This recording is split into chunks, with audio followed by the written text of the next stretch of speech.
Twitter suspendeu a conta do empresário Luciano Hang, o dono da rede de lojas Havan. A gente está vendo aí a conta dele suspensa pelo Twitter, né? Isso por violação das regras da plataforma. O bloqueio foi motivado por uma ordem judicial. Ele emitiu uma nota, o Luciano Hang. Diz que compartilhou um vídeo do Dr. José Augusto Nasser falando sobre a vacinação de crianças. O YouTube também removeu um vídeo do pastor Silas Malafaia, em que ele chamava a vacinação de crianças contra a Covid de infanticídio, Thales. Olha, o Luciano Hang é um bolsonarista típico, desses que estão dispostos a qualquer coisa para defender as ideias do seu mito, o presidente Bolsonaro. Antes que ele me processe, não quero dizer com isso que suas empresas tenham se beneficiado dessa aproximação com o presidente. Mas em 2020, ele já havia tido seu perfil no Twitter suspenso por ordem judicial. Aquela decisão fez parte do inquérito das fake news, que apura ataques a ministros do Supremo Tribunal Federal e disseminação de informações falsas. Agora, nesse caso de hoje, o Hang soltou uma nota argumentando que a suspensão se deu pelo compartilhamento do vídeo do neurocientista José Augusto Nasser falando sobre a vacinação de crianças.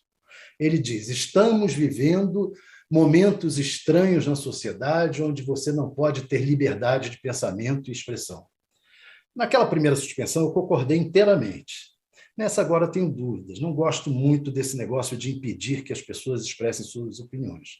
Mas também temos visto muitos médicos, neurocientistas, falando besteira por aí com a carteirinha do Conselho Federal nas mãos. É um caso a ver ainda. Será o vídeo do neurocientista um caso de mera polêmica com bases científicas?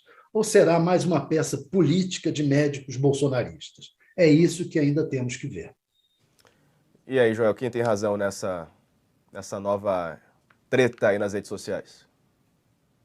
Olha, eu posso dizer que o Twitter tem feito uma verdadeira lambança com os critérios que a própria rede diz ter para deixar ou não deixar perfis e opiniões no ar, né? Outro dia estava dando selo de verificado para uma influenciadora bolsonarista que espalha aí desinformação à torto e à direito. Agora tira o Luciano Hang.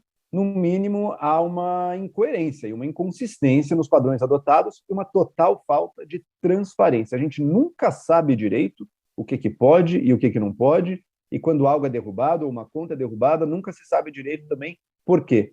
Existe um dilema para as redes sociais. A rede social vive de engajamento.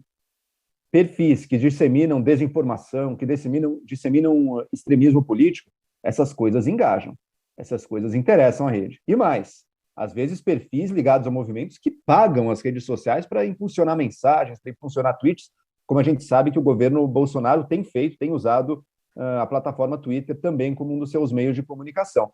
Então cria-se esse dilema. Eu vou prezar por um mínimo de confiabilidade, veracidade das informações, ou eu vou, o que está na direção do meu incentivo econômico, priorizar o que engaja mais e deixar correr livre, né? Lembrando que se a rede restringir demais também, ficar uma rede que só podem informações puramente científicas, nenhum usuário vai querer estar ali, a rede perde a razão de existir. Então, ela está numa situação de um dilema no qual o incentivo dela, no fundo, não é combater a desinformação. Agora, cabe sim uma pressão da sociedade civil e da opinião pública para que as redes façam um pouco isso. Tá? É melhor que o discurso e aqueles discursos mais falsos, mal intencionados e perigosos, e numa pandemia, informações falsas sobre vacinas, sobre remédios falsos, elas podem literalmente custar vidas, tá?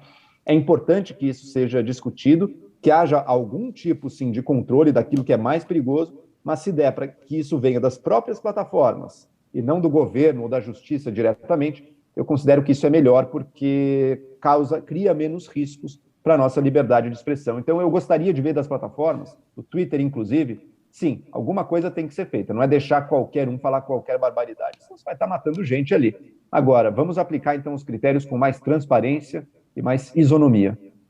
Pois é, e é uma discussão importante porque esse é um ano eleitoral e a gente sabe como as redes sociais são usadas. Alguns países já estudam até desativar o Telegram, que é um mecanismo aí que tem sido difundida muita informação falsa, né? Um caminho aí alternativo, digamos assim, já que as outras redes têm adotado algumas medidas para tentar, pelo menos, diminuir essas questões, né, Thales? Quer dizer, no ano eleitoral, as redes sociais, elas precisam ter mecanismos de controles, né? Eu acho que o De Joel foi controle. no ponto certo. É preciso que tenha muita abertura das redes, os dados sejam todos abertos, cada decisão seja discutida amplamente, porque não dá para a gente, no ano eleitoral, ter informação falsa circulando nas redes e nem ter um Big Brother, um grande irmão, decidindo o que é certo e o que é errado. Então, nós estamos. É um pouco o dilema que a sociedade brasileira, que a sociedade tecnológica vai enfrentar daqui para frente. A gente precisa manter a liberdade de opinião, precisa manter as coisas abertas, e não pode aceitar que ninguém se torne um Big Brother e nem um aplicador de fake news, especialmente em época de eleição. Esse ano vai ser decisivo, né, Joel, para a gente acompanhar como as redes vão se comportar. Vão ser usadas de forma violenta, você pode ter toda a certeza, a máquina de fake news, as milícias vão vir com tudo, e inclusive nos meios menos fiscalizados, né? Porque também tem isso. A rede social, ela compete com outras. Então, se uma delas cria restrições para tentar barrar fake news, isso acaba sendo uma desvantagem para ela na competição com outras que são mais livres para o uso para os usuários quererem ir para lá. É o caso do WhatsApp e do Telegram. O WhatsApp ele restringiu, por exemplo, o número de pessoas para quem a gente pode replicar uma mensagem ou uma imagem ao mesmo tempo. Hoje em dia são 5. Você pode mandar para 5 pessoas ao mesmo tempo, tem um limite. Tem um limite de quantas pessoas podem estar num grupo. No Telegram não tem limite nenhum. O grupo pode ter dezenas de milhares de pessoas. Então ele não adotou nenhuma dessas restrições, nenhuma dessas medidas que o WhatsApp adotou, ao menos supostamente, para frear um pouco a coisa das fake news, que estava pegando muito mal para ele. E muita gente está migrando para o Telegram. Existe uma militância política, especialmente de extrema-direita, altamente fanatizada e que consome informação basicamente via esses grupos e canais de Telegram. É uma coisa bastante grave e a gente vai sentir o impacto disso nesse ano.